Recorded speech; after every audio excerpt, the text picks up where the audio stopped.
مرکز مطبوعات ریاست وزارت کارهای داخلی دوشنبه روز 21 اپریل خبر داد که در نتیجه مورد سنجیدن مراجعت یک شهروند نوار ارسال کرده او راننده ماشین تمغه تویوتا پرادو رقم‌های قید دولتیش 0007 OT01 غایبوف سلیم جان سال تولدش 1995 استقامت کننده شهر دوشنبه کوچه اسورک بازداشت شد. به اطلاع میلیسای دوشنبه چنان در نوار ارسال نموده شهروند و ضمن پرسش معین کرده شد غایبوف سلیم جان هنگام اشتراک در مراسم توی دامادی در کوچه اسورک دیده و دانسته قاعده‌های حرکت در راه را دغلانه ویران نموده است. نامبرده دو نفر جوان را در دو پهلوی اتومبیل خود جایگیر نموده هنگام حرکت گروهی حالت خطرناک و صدمه‌آور را به وجود آورده است. در ویدیو دیده می شود که هنگام حرکت جیپ دو جوان در روی پایمانک‌های دو در آن راست ایستاده خودنمایی می‌کنند.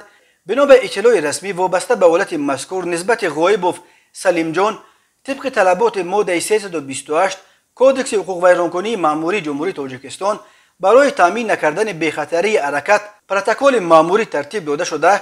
طبق مقررات ماده مذکور چاره‌های تأثیررسانی قانونی اندیشیده شده است. میلیسای دوشنبه فقط درباره جریمه بستن راننده خبر داده تفصیلات از این بیشتر نداده است، ولی ماده 328 برای ایجاد تهدید و بی‌خطری نقلیات همچون جزا جریمه به مبلغ از 3 تا 5 نشان دهنده برای حساب‌ها از 192 تا 320 سامانی یا محروم کردن از حقوق رانندگی به مهلت 3 ماه پیش بینی می‌کند.